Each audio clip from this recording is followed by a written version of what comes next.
Hello, happy January 31st. I can't believe January's done. It's depressing. Um, let's get started. So, ideally, 196, 7, 8, 9, 200, 5 hours.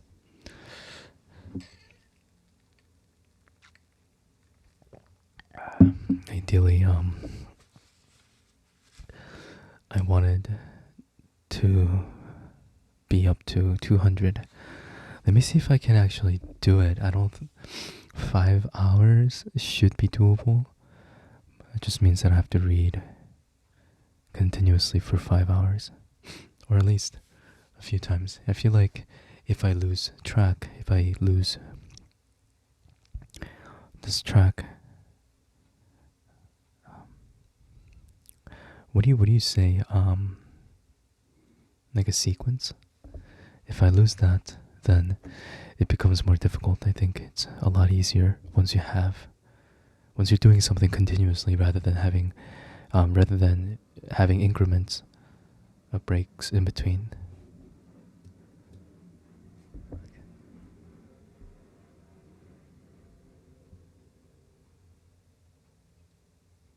Okay, that's gone. All right, let's get started. I'm gonna try to do 5 hours if I can. But if I can't, I can't. If I can, then that's great.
them along with the night pillows.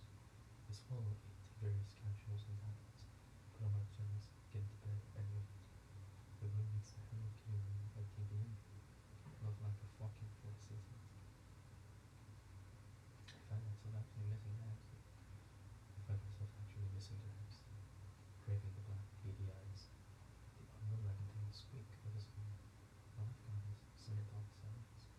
To quiet my thoughts, I think of next night's love for bowling. His favorite candy Skittles, his approach to life. Man is not finished when he is defeated, when he is defeated. He is finished. He is finished when he quits. He is finished when he quits. And I don't think a little leader can control to any great extent his destiny. Very seldom can he step in and change the situation if the forces of history allow their direction.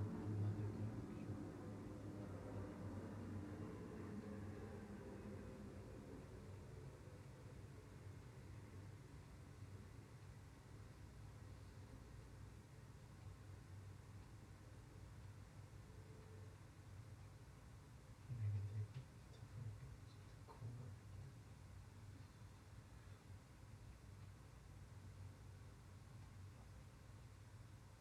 I think about what I do and what I'll do next. I think of my mother probably crawling on the road. George imagining him coming to the nurse's station at night in an enormous one piece full of pajamas saying, I won't knock. Kitchen is closed, go out to bed. I won't knock. Unplugged. Nurse pushes the button under the counter, and there are large men looking over the side of that. Taunts and taser gun. Then they zap him. They zap him. George crashes to the floor and is taken back to bed riding what looks like a luggage cart. I hear what sounds like 1,000 feet running and crashing into a wall and realize that my road is next to a nice machine. And it's just dumped the load into the bin. I begin to panic, to feel there is no air in this space. It is closed. I sense what's behind the blue velvet curtains. I peel them back with one urgent yank. What's that nothing? There's an ugly silver hole. Search for a window and find only a tiny vent in the bathroom. Pressing close to it, I suck up air, convinced there is something poisonous about this place and that I am about to die. I hurry back into the lockbox. And break out my supply of Ambien and stuff as the antidote. I almost never take a sleeping pill, but tonight I take two. Suck up a few more breaths from the vent, and then force myself to lie back down in the bed. An enormous banging wakes me up. The chair tucked up, and under the doorknob, is moving, jumping. And I hear a muffled voice. Are you awake? Are you alright? It takes more than a moment to get my mouth open.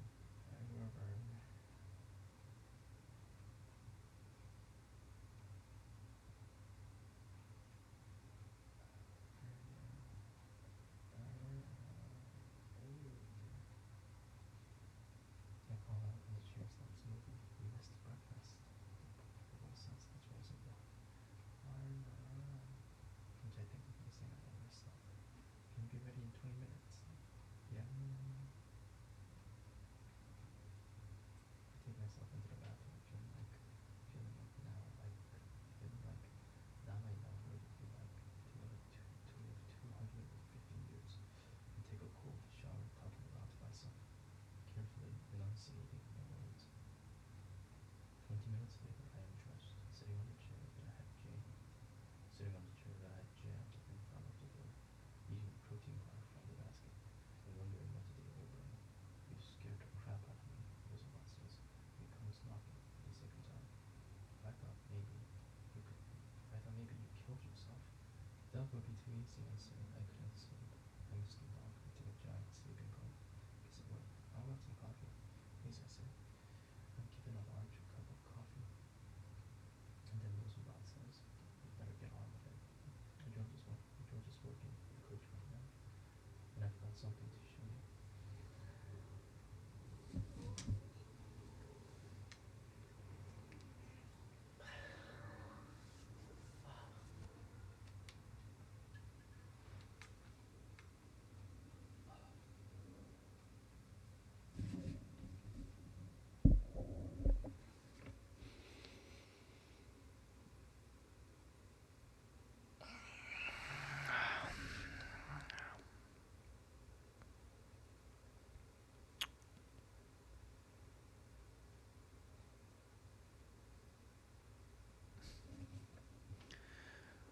We go to a conference room where a machine, a pair of wired goggles, and a screen have been set up. We ask you to put the goggles on. They simply track eye movement, Rosenblatt says. And on this screen, a series of words will come up. He hands me a little clicker that is wired to the same machine as the goggles. We'd like you to click this when a word resonates for you in the context of your relationship to your brother. Are you ready? Yes. The first word comes up, flower. I click. Did you mean to click? Rosenblatt says. I did. George loves flowers.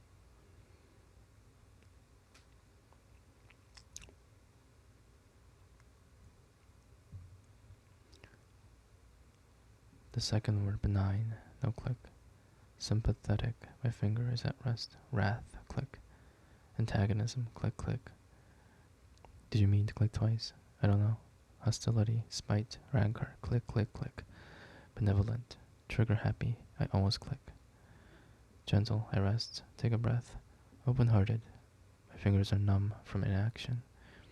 Wound. Annihilate. Bully. This seems too obvious. Click, click, click. Attached. Click. The screen goes off. Are you familiar with intermittent explosive disorder, IED? Rosenblatt asks. Sounds like bowel trouble. I say it's often described as partial insanity. It's often described as partial insanity. It's more common than you'd think.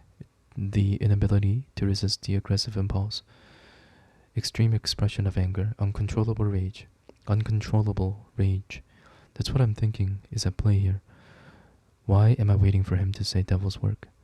Rosenblatt goes on, in a situation like this, it's clearly not one thing, but many chemistry, stress, drugs, mood, and other mental instability. We're going for a multifaceted diagnosis and a prolonged treatment approach. Are you going to give him electric shock? No, but I personally think he may be a candidate for some of our newer psychosurgical techniques, such as gamma knife irradiation, or more likely, deep brain stimulation. We implant something like a pacemaker in the brain, drill a hole, place 3 leads, implant a battery-powered neurostimulator, calibrate the stimulation. It's not without side effects, some decline in executive function, and of course, we're aware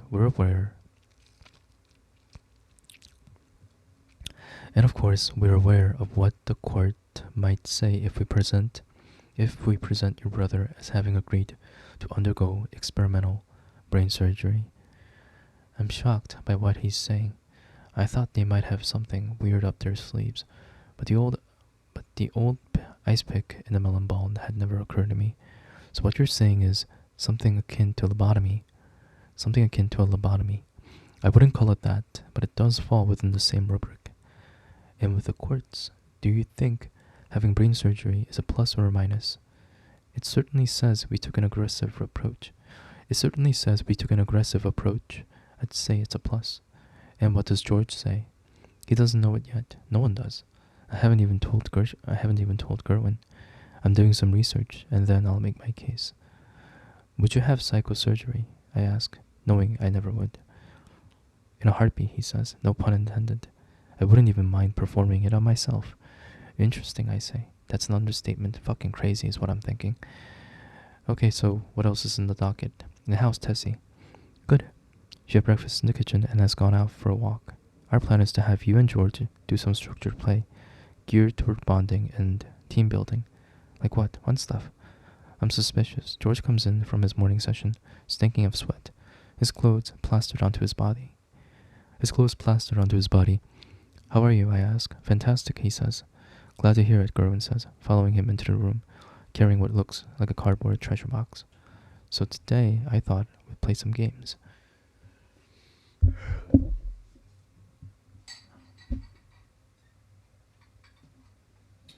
eyes are bright. Risk, Monopoly, Trivial Pursuit, Mafia. As kids, we played murder ball. No, the big rubber ball. You throw it big red rubber ball as hard as you can, right at someone's face, right at someone's face, and you murdered them. I can still remember the sting of the ball. You weren't supposed to aim for the face. Start with the balloon, Jordan says, pulling a limp yellow balloon from his pocket, stretching it a couple of times and blowing it up. I'm not exactly the playful type, I say, dreading whatever is coming next. I can assure you, we know that, I can assure you, we know that you have taken it into consideration, Gordon says, tying a knot in the end of the balloon. I would now like the two of you to stand face to face. Dutifully do. I'm going to place this balloon between you, Gordon says, fitting the balloon into the space between our bodies. The balloon slowly falls to the floor. Striving, can the two of you move closer? More nose to nose. George steps closer, reflexively. I step back.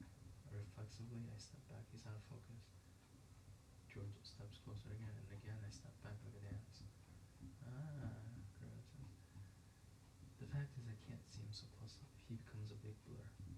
Perhaps focus on a point beyond George, Gordon suggests. I do, and we stand with the balloon lodged between us. And I feel George's hot breath on my face. I smell sweat. Are you bathing regularly? I think so, he says, as though he doesn't know. Enough, Gordon says, and we are quiet. The goal of this game is for the two of you working together to move the balloon from here to there. He points to the far side of the room, without letting the balloon touch the floor. Caprice. Caprice, George says, and he starts to walk towards the far wall. I take a couple of side steps. I take a couple of sideways steps to catch up with him.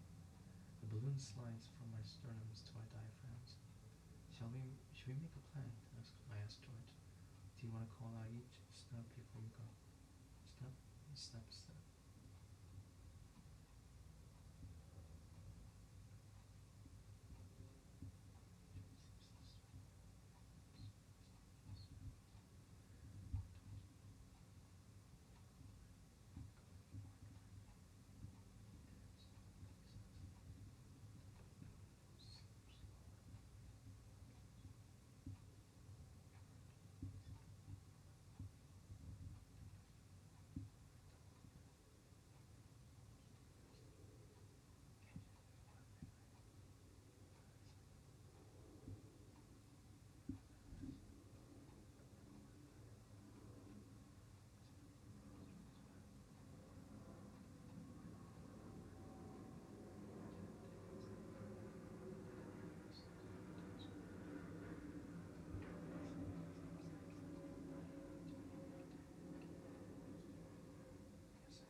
brother is an insane. Your brother is in. Your brother is in an insane asylum. Your brother is in an insane asylum. And you want me to make you feel good about yourself. Wake the fuck up. You are a disaster. You're even more dangerous than your brother. The fact that he's in there and you're out here on the loose proves it. My head slams into the wall. Slam. As though somehow it is just happening. As though someone else is doing it. Slam, slam. Why did Jane call me when she wanted to know where the light bulbs were? Why was I like the other half? The functional half of my brother? Are you blaming her? No, I say. And now my head is not in the sink anymore. I'm slamming into the walls of the toilet, and there is pressure at the back of my neck. At first, I think it's a hand pushing me down, but then I realize my head is stuck under the rim of the seat. Are you going to throw up? Are you sick of yourself now? I don't answer. The toilet flushes, soaking me, drowning me. I am waterboarding myself. Coughing, sputtering, coughing, sputtering. I pull my head out of the toilet. I vomit. I am on the floor of the bathroom. But sour, silent, pouting. I don't answer. Not talking to me? Should I stop? Say whatever you want. Give it what you've got. Bring it on. Clearly, you've been sitting on it for a long time. Okay, number one. Have you just spent so many years writing a book on Nixon? It's boring. It's beyond boring. And it's pathetic. I wouldn't even care if you fucking failed. It's the fact that you've done nothing that's sent me over the edge. Is the book really that bad? It's shit. You are shit. Your personality is necrotic, dying, eats away at everything. Look at me. Would I lie to you? I'm like a ghost from within trying to knock some sense into you. What do you want from me? Yes, fearing this is all hurling towards some inevitable end. I want your life, he says. There's nothing more to say. Telephone is ringing. Hello, I say. Is this you? Yes, I say. It's me. She says, Claire. Who's Claire? She asks. Her voice suddenly stripped, as though insulted, as though I should have known. I go deeper into my own darkness. Jane, how many are there? She wants to know. How many of what? Girls, she says. Women, fuck buddies. Who's this?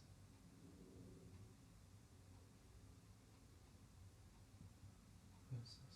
I ask, frightened. Why don't you run down your list? And when you get to me, I'll call out. Bingo. You have the wrong number. Oh no, she says. I have the right number. I double checked before I dialed. Maybe it's my brother you're looking for, I suggest. Does he have a heart-shaped mole over his left lip? He asks. Deep silence. Who is this? Crap, she says, sighing. You don't remember me. I fed you lunch and then some. She pauses. Look, I didn't mean to catch you off guard. Can we roll back and try this again? Push the restart button. Sure. See? Still not knowing who I'm talking to. The line goes dead. I hang up. Immediately the phone rings again. Hi, it's Cheryl calling. Is Harry there? Speaking, I say. How are you? She asks. Good, I say. And you? I'm sorry I never called you, she says. I mean, before now. After we had our moment, and before now. Oh, and I say, still unable to make sense of it. That's okay. I want to be honest with you. I want to be honest with you about the whole internet thing. Sure. I say the pieces are coming together. I thought I was okay, doing really well. So I stopped taking my medication, and I was working at a friend's catering company. And then business got slow, and I had all this extra time, and I started surfing, and then making these dates like the one I had with you. Got out of control, and I crashed. Got out of control, and I crashed. She says, hard landing. I had to be hospitalized. Briefly. You're silent. Take my shirt off and let it fall to the floor. Stripped down wet. Stinking of vomit. I sit at the kitchen table. Actually, she says, I'm not being entirely honest. I stopped taking my medication, and then I started self-medicating. I was completely out of control, and meeting was one of the many. I put myself and then my family at risk. My son, you may recall, he came home when we were in the middle of, well, that wasn't good. It suddenly cleared at me. Of course, I say enthusiastically. And you, she says, unnerved from my burst of enthusiasm, and needing to change the subject. What have you been up to? If we're doing the full disclosure, I say, I was hospitalized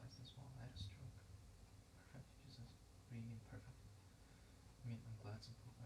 I'm glad we both had something happen. Some sort of event. Some sort of event interrupted us.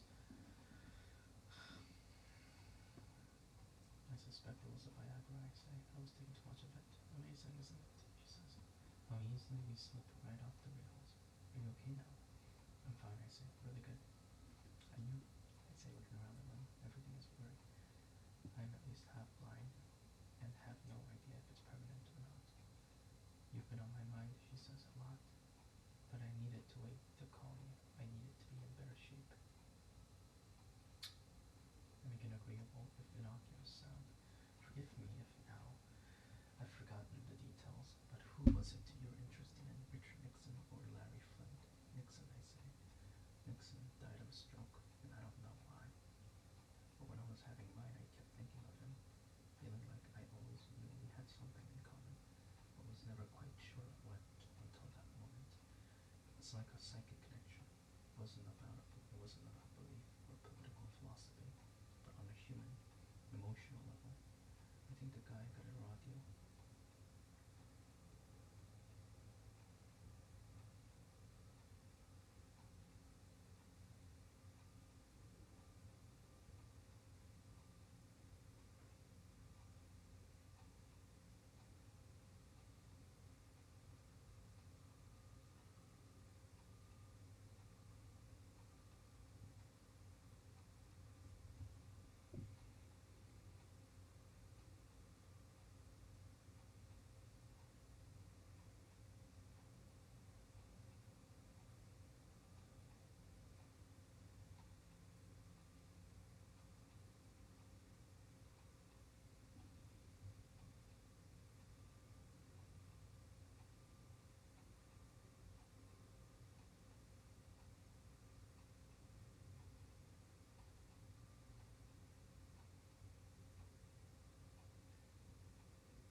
I'm wondering if I might run a night in the past, she says, cutting me off from all ears, I say, that might be true, considering the condition of my mind. You should talk with Julie, she says with enthusiasm. Like it's a done deal. Julie Eisenhower. Julie Nixon Eisenhower, I ask, vaguely skeptical. Yes, she says. Really? I say suddenly gleeful, as though an entire tide could turn on three names. Julie Nixon Eisenhower. As Humbert once literally tripped over three symbols in Lolita. Yes, she says. I laugh out. I laugh out loud. I laugh out loud, and then, coming to my senses, ask how is that possible?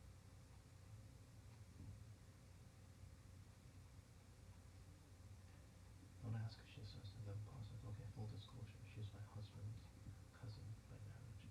Can I have her call you? Please, I say. I don't know how current you are, but in recent years there were some issues with the library. Yes, I say, recalling various articles particularly by the Rosa's $19 million bequest to intention between Julie and Tricia with regard to how the library would be run. Now, there's the other thing, she pauses. I want to see you. I want to talk to you. We can have lunch. Sure, I say. I don't see why not. Just lunch, she says. Of course, I say. She says, whatever works for you. I have nothing on my plate. Okay, she says. Let's give it a couple of days. In case you change your mind, or in case it turns out I've gone off again. How about Friday, I suggest. Friday, she says. And not just because I like the name. This jerk cuisine. It's crazy cheap. Think of some place nice. Someplace you absolutely want to go.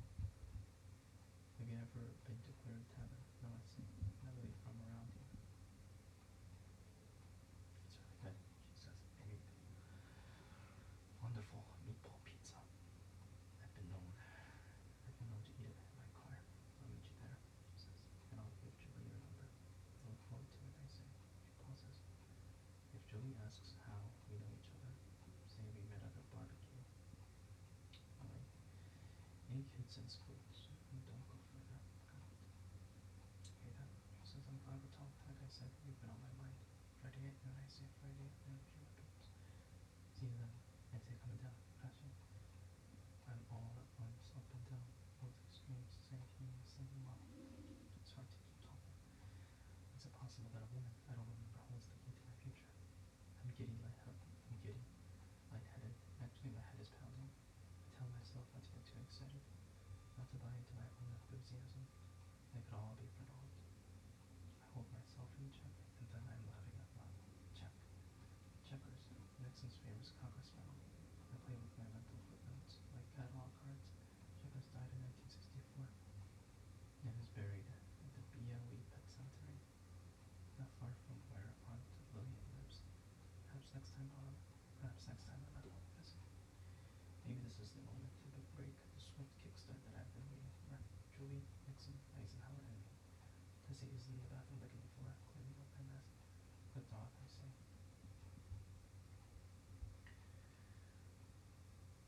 Aware that my mood is all just jammed afterwards and change. I go upstairs to the shower and get ready for class. That was better than the night culture. Sometimes drops me. Medicine cabinet, each part of my brain makes sense. Eardrops. Last night I had my shower dress. I leave for school, prep myself for remembering to bring some empty boxes. Jim's back in the years at last. There's a class last, and evaluations, examples, pen papers will be edited. Playing with the reference, don't worry. Let's go out to well in one of the boxes. Anticipating the end, wondering how long it will be that it is officially over. My final day in this field. Time for me to teach.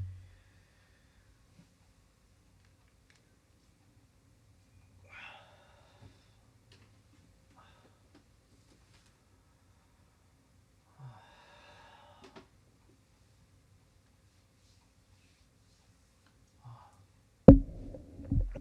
Oh my god. Ugh. Bye, guys. I'll see you soon.